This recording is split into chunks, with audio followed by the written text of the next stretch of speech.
Good morning, my friends. How are you today? Today I'm going to read one of my favorite stories called The Puppy Who Wanted a Boy by Jane Thayer and illustrated by Lisa McHugh. It's okay, it might be a little bit past Christmas, but it's a very sweet story. One day, Petey, who was a puppy, said to his mother, who was a dog, I'd like a boy for Christmas. His mother, who was a dog, said she thought he could have a boy if he was a very good puppy. So the day before Christmas, Petey's mother asked, Have you been a very good puppy? Oh, yes, said Petey. I didn't frighten the cat. You didn't? Asked Petey's mother. Well, I just frightened her a little, just a little. And I didn't chew any shoes. And look, he's eating the shoes and he's frightening the cat. Not any, said his mother, just a teeny weeny chew. And I remembered, well, almost remembered to bark when I wanted to go out. All right, said his mother.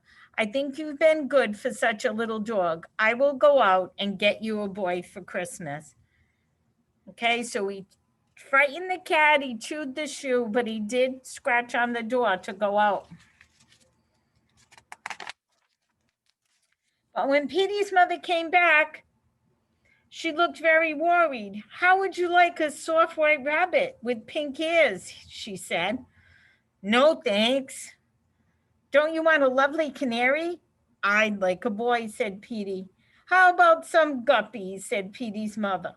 I just want a boy. Petey, said his mother at last, there are no boys to be found.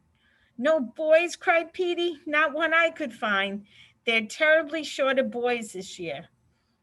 Petey thought he couldn't stand if he didn't have a boy. Excuse me.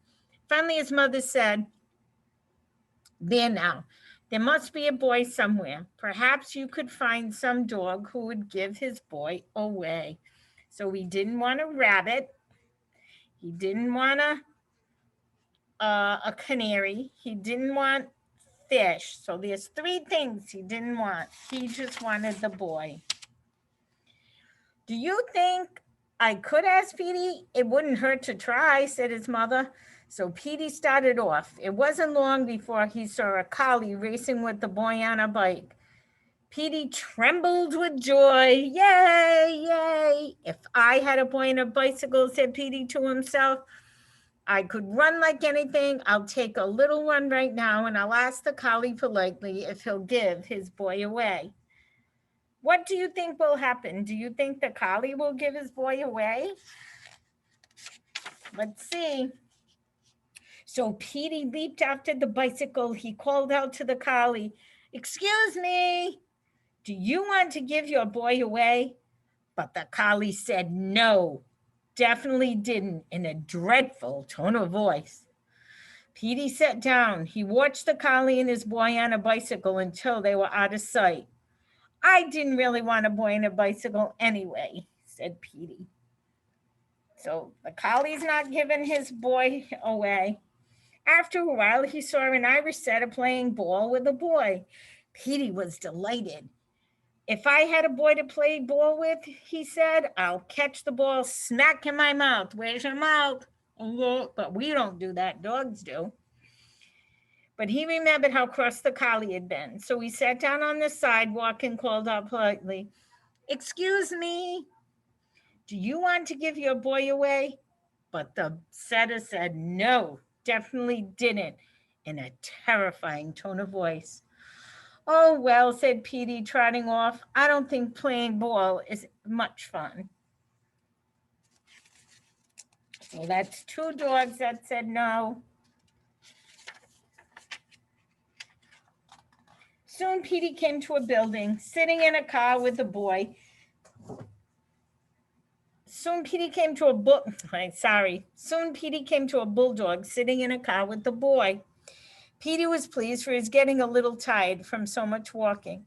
If I had a boy in a car, said Petey, I'd laugh at walking dogs. I'd like a ride right now. So he called out loudly but politely, Excuse me, do you want to give your boy away? But the bulldog said no, he definitely didn't, and he growled at Petey's face. So that's 3 dogs that said no. Oh, said Petey. He hurried behind a house and stayed there until he saw the bulldog and his boy drive away. Well, who wants to go in a car? Not me, he said, and he came out from behind the house. He thought he would rest for a while, though. He had come a long way for such a little dog. He was limping a bit when he started off again. After a while, he met Scotty walking with his boy and carrying a package in his mouth. The dog carrying the package in his mouth. Now, this is a good kind of boy, said Petey. If I had a boy to take walks with and carry packages for, there might be some dog biscuits or cookies in the package. I would like a cookie right now. He hadn't had lunch, but he remembered how cross the collie and the Irish setter and the bulldog had been.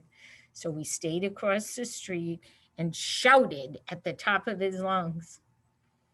Excuse me, do you want to give your boy away? Thus, Scotty had his mouth full with the package, but he managed to say no, he definitely didn't, and he showed his sharp teeth to Petey. Where's your teeth? They're under here.